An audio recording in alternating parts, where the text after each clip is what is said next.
What's up YouTube, this is Ringo from Madsphere and today we are actually recording another video. So this video is slightly different. So what I realized from all my videos is the one that you see my face actually get more views than the one you don't. So yeah, it's kind of weird. So anyway, so what I want to talk about is finally not TOK. So today we are going to talk about a very where's my camera focusing weirdly. So today we are going to talk about some useful materials that can be found on the IB website in which you can see, what kind of subjects may be suitable for you. And, I'm talking to those who are actually starting to choose subjects because I think it's the time where, you get that little box where you take, I'll do this science, I'll do that. So we are going to discuss about what kind of subjects choice are you going to think about? Are you going to be those type that, I need to get my grades, no matter what subjects I take, I just need that 45. Or are you going to be that type where I don't really care about grades, I'm just going to focus on the thing I like doing, which is totally and absolutely fine. So without further ado, I'm going to show you to this website. So all you have to do is, pretty much press Google and search Statistics IB 2017, and you should get something called the IB Diploma Program Statistical Bulletin, and you can click on the Diploma session, and then click on the May 2017 one. And so I have it up here on my screen, and so we can take a look at it. So these are the stuff that you might want to consider when choosing your subjects. Okay, so let's just hope that my camera is not focusing and defocusing and focusing and defocusing. Let me see what I can do. I think, is that better? I don't know. Let's just hope it is.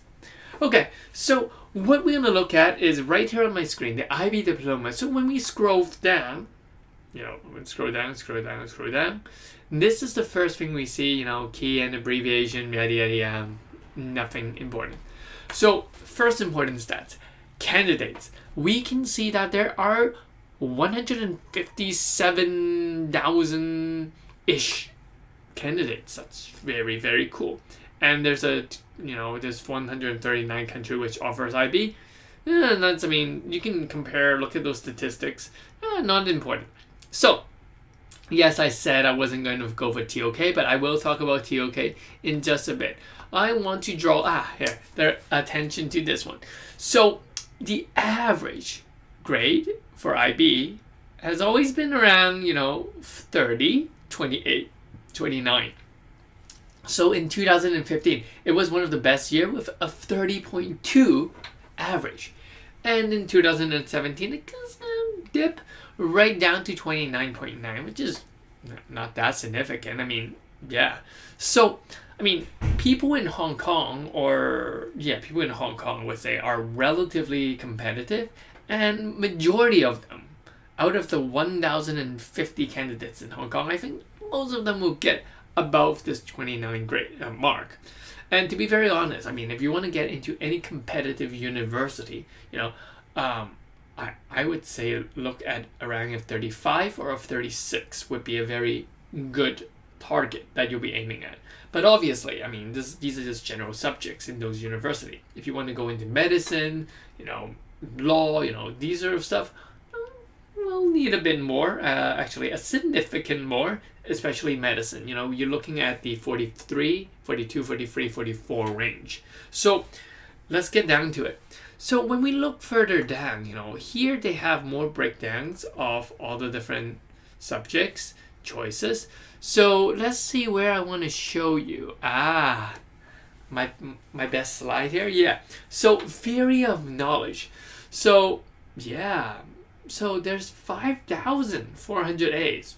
Not a bad number, but if you look at the percentage, it's only around 6.76%, sorry. The screen is quite far away from me, so I have to kind of stare right there. So it's around 6-point-something percentage, so, you kind of know that, it's not that high. It's quite difficult to get an A. And I mean, if we look at the numbers of B's, we have 23,000 B and 36,000 C. So a majority of your essay will get a C. Yes, it's quite sad, but yes, you will get a C. And I don't just mean essay. I mean, it's actually a combination of essay and presentation. But yeah, it's just because simply people are not good at writing TOK essay. And partially it's their fault and partially it's the teacher's fault. But, you know, I'm not going to judge teachers right here, right? Yeah. So, anyway, let's move on. So what we're going to look at is actually, you know, you can actually take TOK in different languages. So there are 70,000 English TOK essay. And there's around 650 something Chinese TOK essay, which is not a lot. So then, you know, we get a list of different countries. You know, you can check that out. That does IB. And if you're in those countries, you can look for those schools. So what I want to bring you guys down, so I'm still scrolling. Here, that's another one. So marks. So we have 13 candidates that got 1 point, 25 candidates that got 2 points. To be very honest, I have absolutely no idea how they got 1 point. I mean, I know you don't have to take a full diploma, but getting one, how's that even possible? I mean, like, you just don't sit the exam and you just kind of, I don't know, maybe you just finish your IA and that's all. Anyway, so I mean, there may be different reasons, right? I mean, I'm just mocking them, but then, you know, chances are, you know, they might not get the opportunity to finish it. I mean, I'm sympathetic on that one. So yeah, so these are just a great breakdown, and there are 278 candidates that actually got a 45. Whew, talk about craziness. But you know, you get the majority bulk in around the 28 to 32 region, slightly better on the 35 region. Then you go back into, you know, the 100, the 3 digits up onto the 43, 44, and 45. So this is just a good idea on, you know, where you're standing or what kind of grades you're getting and compared to the rest of the world. And I mean, every year these stats change, but not by a lot. So the 2018 stats will be very, very similar. So here's the best part. Now we're going to talk about subjects. Disclaimer, I am not an expert or even a teacher in many of the subjects. My main areas of teaching focuses on psychology, geography, math, a bit of sciences, ESS, TOK, but you know, I mean, I can't judge whether, you know, history is good or whatever other subject is good, or the specific content in those subjects. But what I can tell you is that some of my students do study these subjects, and I can tell you the ones who do well does have some sort of character or some personality. Because remember, it's psychology. So let's get down to it. So here we are going to see this. We're going to see they changed the format slightly. It makes it a lot easier to look at. Here are all the subjects with the language, and they give you a number of candidates, the mean score, and then we have the percentage of the different grades. So, I mean, let's take a, I don't know, English, A, language, you know, you only get around 4%, that gets a 7. Sorry if I'm leaning forward. But, yeah, so, I mean, language-wise, you guys can take a look, you know, chances are it varies a lot, to be very honest. But, I mean, I'm not a language expert, so no, I can't really judge. I just know that getting a 7 for English was very difficult in the May 2017 session. I have no idea why. I got 2 students of mine that got 44, and the reasons why they got 44 was they dropped a mark in English. I was like, ugh. But I mean, yeah, sometimes that's life. But they still did very well, actually. I think, you know, one is in the States, one is in Hong Kong. I think both of them are actually doing medicine. The one in the States are, you know, you have to do the general stuff first and then you go into medicine. But yeah, so it's not bad. So let's just go down to it. Alright, so here we get into the individual society. individual in society, what do you call it? Area section. Yeah, you know what I mean. The section. So in here, the question that I get asked most is, should I take business or should I take econ? Well, to be very honest, I have absolutely no idea. But I know from the econ or business teachers that actually business is harder to get a good mark than econ in IB.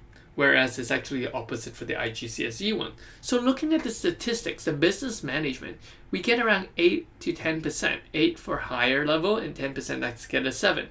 But if we look at economics, it's actually 13 and 10.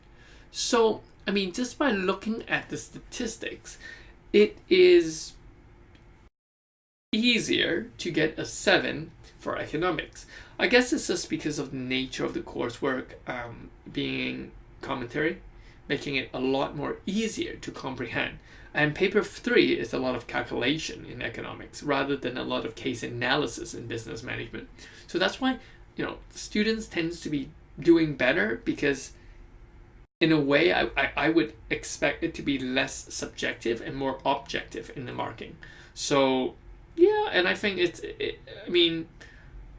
it's not just objective in the marking, but you get a fixed answer rather than a student can write their analysis, and the analysis may have some flaw or reasoning inside. No idea. So then it comes to my field, geography. So I would say this rate has dropped. 12.5% and 8.23% getting a 7, and it's quite sad to see only around 5,000 people taking higher geo and 3,000 taking standard geo.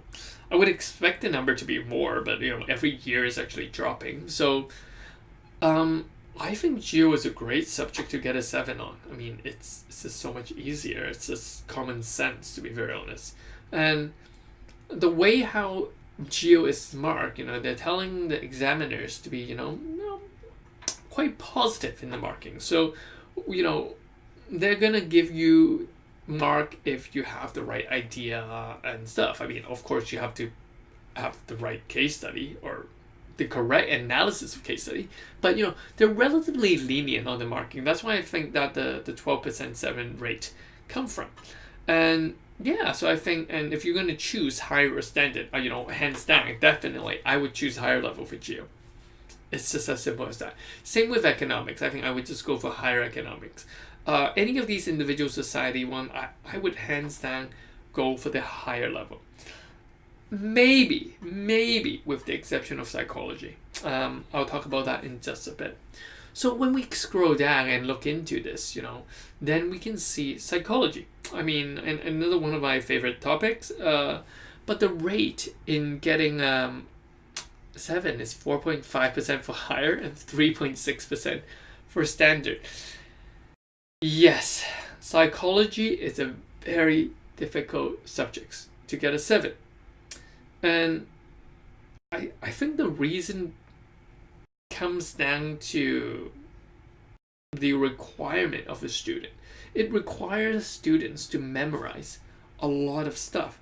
And it's not easy to regurgitate these amount of details because you'll be marked based on knowledge, pretty much, analysis and evaluation, and your style of writing or expression. So if you're someone who's very bad at English, I suggest take geography and not psychology.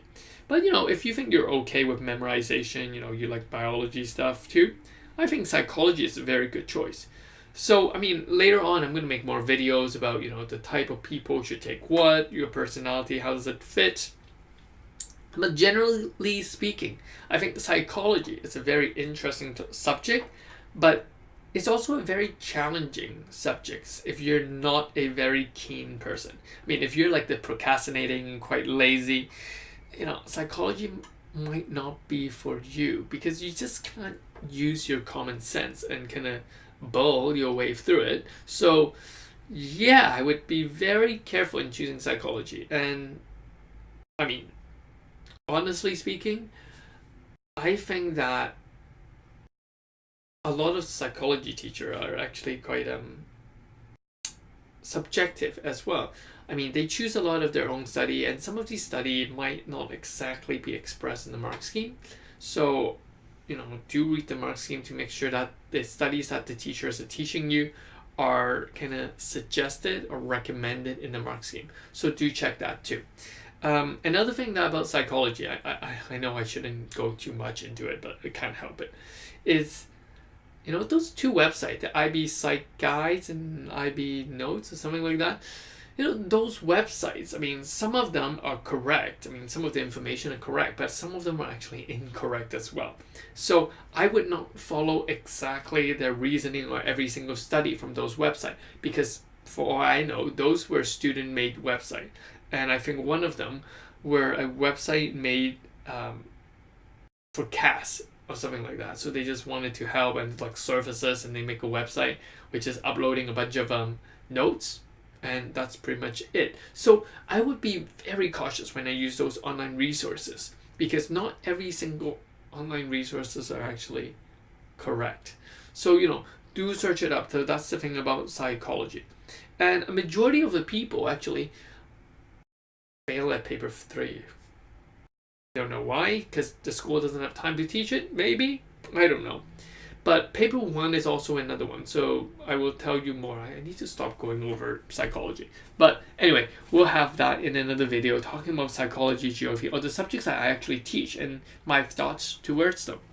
So next we look at, another one that I always suggest my students be careful is history.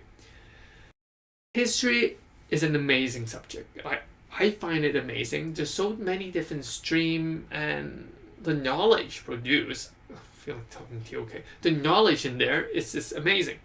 But it's so, I need to not swear, it's so hard to get a good grade. The percentage of a 7 is 2%. What the man?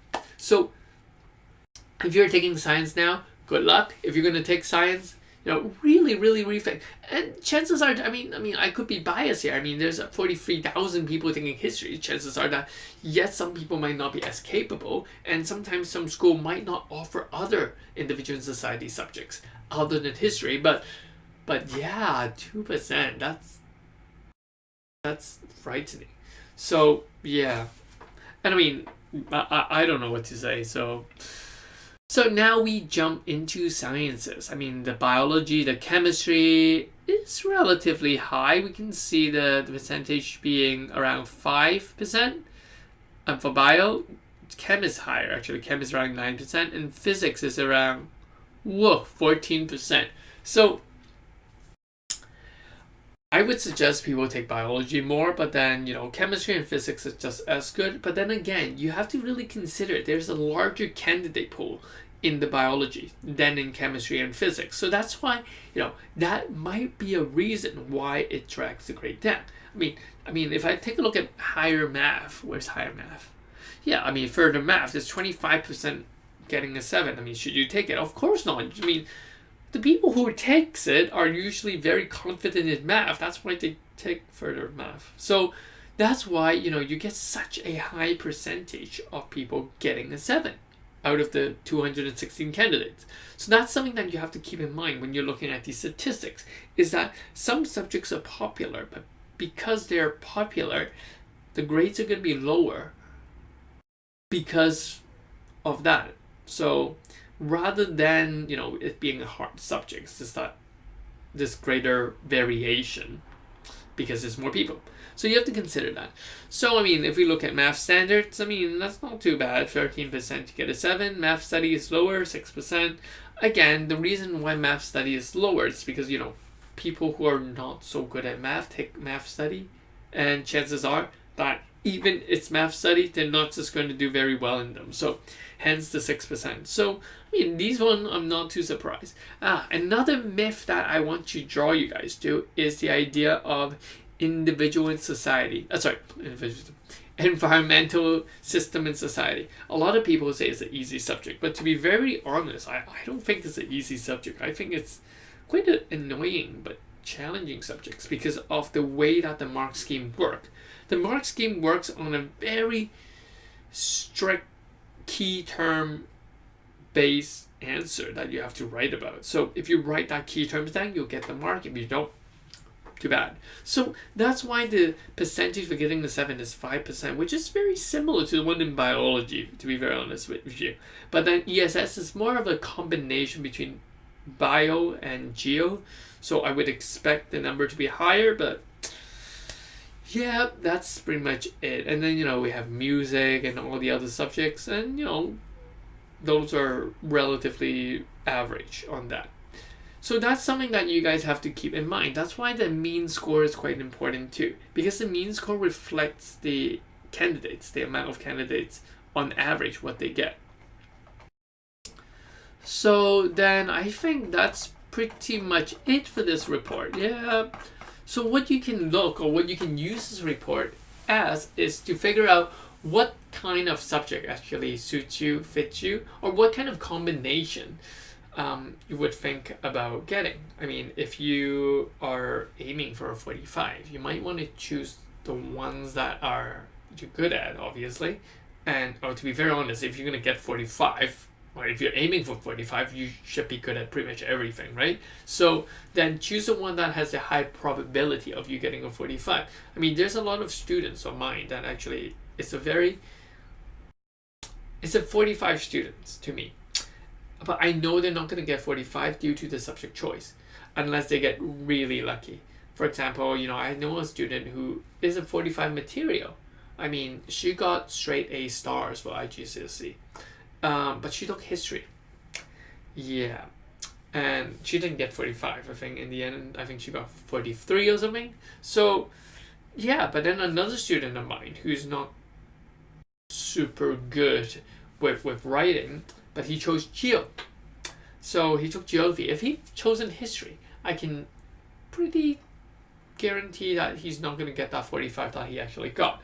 So that's why I think that, subject choice is important. And in my upcoming video, I will discuss more about subject choice. And hopefully you guys, will be a bit more clear about it. And, you're less lost. Okay? So that's it for now. Hit that like, hit that subscribe button, and remember to subscribe. This is Edsphere, Ringo from Edsphere. Peace out.